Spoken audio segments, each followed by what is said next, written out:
de un fracaso, un milagro. ¿Vas a decir eso después de un fracaso? Un milagro. Ese es el evangelio de hoy.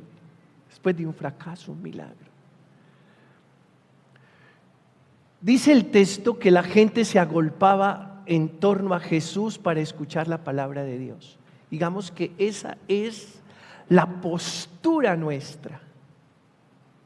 A nosotros nos corresponde escucharlo. ¿Para qué? Para que crezca nuestra fe.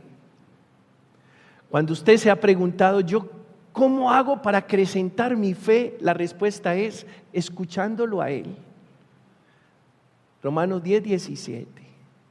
La fe por el oír y por el oír la palabra. ¿Cómo dice?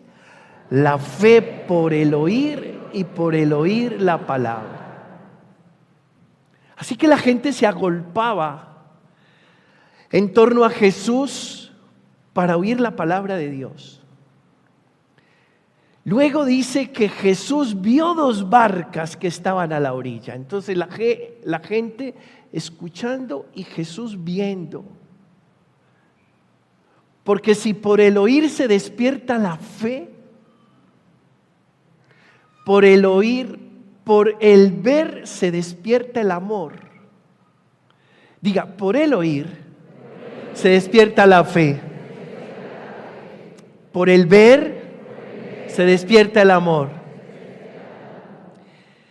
Y dice el texto que vio 2 barcas que estaban en la orilla. Los pescadores que habían desembarcado estaban lavando las redes. Jesús se sube a una de las barcas, la de Simón Pedro, y desde allí enseña. Eso representa a la iglesia. Jesús que se sube, o Jesús subido a la barca de Pedro, y desde allí enseña. Es decir, el lugar desde donde Jesús enseña es desde la barca de Pedro, desde la iglesia. Así que Jesús necesita la barca de Pedro. Y significa que nos necesita a nosotros. El que no tiene necesidad de nada ha decidido necesitarnos a nosotros. Jesús le hace una petición y Pedro inmediatamente una objeción. ¿Cuál es la petición que Jesús le hace a Pedro? Rema mar adentro y echen sus redes para la pesca. Y Pedro objeta: hemos estado bregando toda la noche y no hemos cogido nada. Tan parecido a lo nuestro, Dios nos hace una petición y nosotros inmediatamente una ¿qué? Una objeción. El Señor nos pide algo.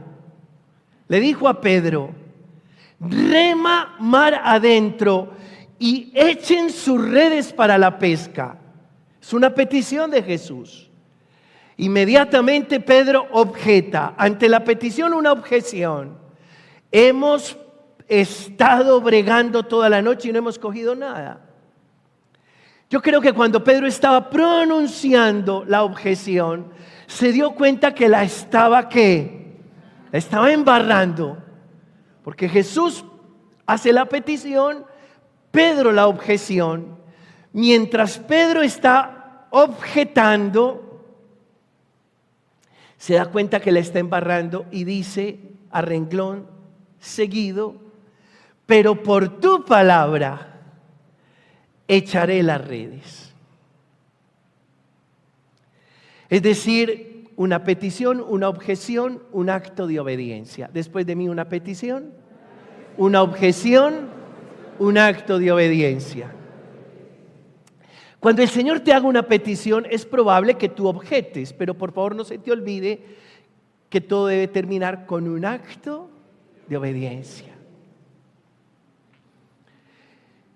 ¿Qué hace Jesús? Penetra el terreno de Pedro e invita a Pedro a que penetre el terreno de él. El terreno de Pedro es la pesca y Jesús penetra el terreno, va al terreno de Pedro, porque le dice Pedro, rema mar adentro y luego echad las redes a la derecha de la barca. Está dando instrucciones como todo un pescador. Y en realidad Jesús no es un pescador. Jesús es un maestro. Entonces, ¿qué hace? Penetra el territorio de Pedro. El Señor quiere entrar en nuestro territorio. Y luego nos invita a su territorio. Porque luego le dirá a Pedro, desde ahora serás pescador de hombres, es decir, serás un hombre de predicación y milagros. ¿Serás un hombre de qué? Entonces miren, Jesús entra en el terreno de Pedro y luego invita a Pedro a que entre en el terreno de él. Y tengan la certeza, hermanos, que esto funciona de esta manera. El Señor te está entrando en tu terreno. En tu terreno. Déjalo. No le pongas objeciones. Obedécele. Invítalo además. Y no solo invítalo, sino haz que se sienta cómodo en tu terreno. Invita a Jesús al terreno de tu vida. Y luego déjate invitar por Él al terreno que Él te propone. Te haré pescador de hombres. Ahora hay un elemento muy importante en este texto y es que una vez Jesús hace la petición, Pedro objeta, pero al final obedece. Por la obediencia viene la bonanza. Diga después de mí, por la obediencia, la bonanza. ¿Quién de ustedes quiere bonanza para su vida? ¿Qué se necesita? Alabado sea el Señor. Si obedeces, vendrá la bonanza. No desobedezcas. ¿Por qué? Porque cuando tú pretendes hacer las cosas a tu manera, no te van a salir bien. Pero cuando tú aprendes a hacer las cosas a la manera de Dios, siempre te van a salir bien. ¿Qué pasa a renglón seguido? El asombro de todos aquellos hombres que estaban ahí con Jesús y con Pedro. Empezando por Pedro, que se asombra. Una invitación además a que no perdamos la capacidad de asombro en la vida espiritual. No pierdan la capacidad de asombro.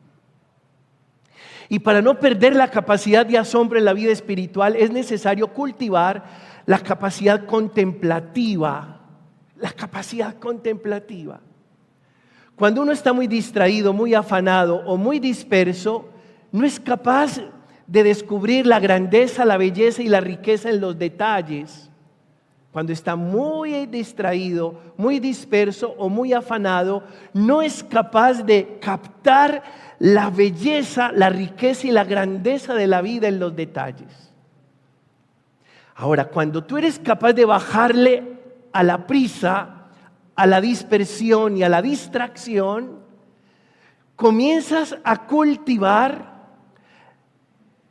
la capacidad contemplativa.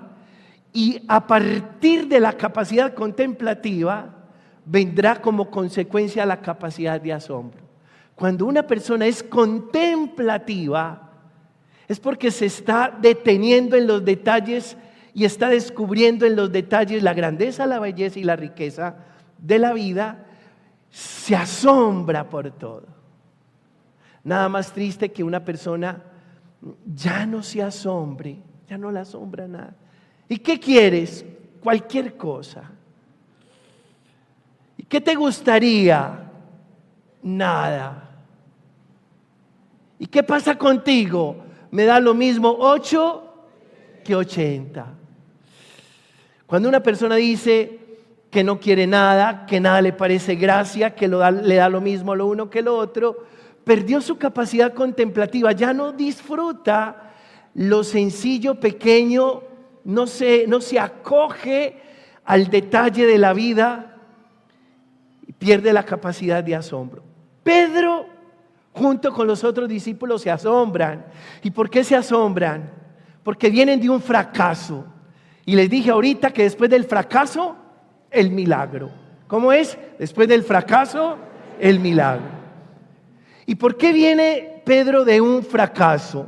Porque le dice a Jesús: hemos estado bregando toda la noche y no hemos recogido nada.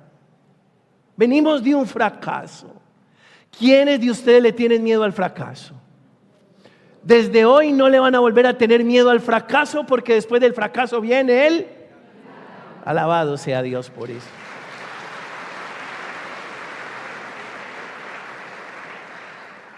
Luego Pedro, dice el texto, igual que los discípulos, se rinden a los pies de Jesús. Señor, apártate de mí, dice Pedro, que soy un pecador. Y es que el estupor se había apoderado de él y de los que estaban con él por la redada de peces que habían recogido. Y lo mismo les pasaba a Santiago y Juan, hijos de Zebedeo, que eran compañeros de Jesús. Después del asombro, la humildad para reconocer la grandeza de la obra de Jesús. Me invita, objeto, obedezco, viene el milagro, me asombro, reconozco mi pequeñez. Finalmente pasa una cosa muy interesante, y es que Jesús hace un llamado al final del texto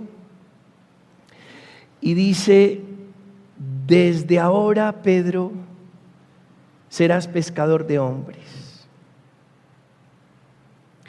La verdad es que el llamado no anula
lo que yo he sido,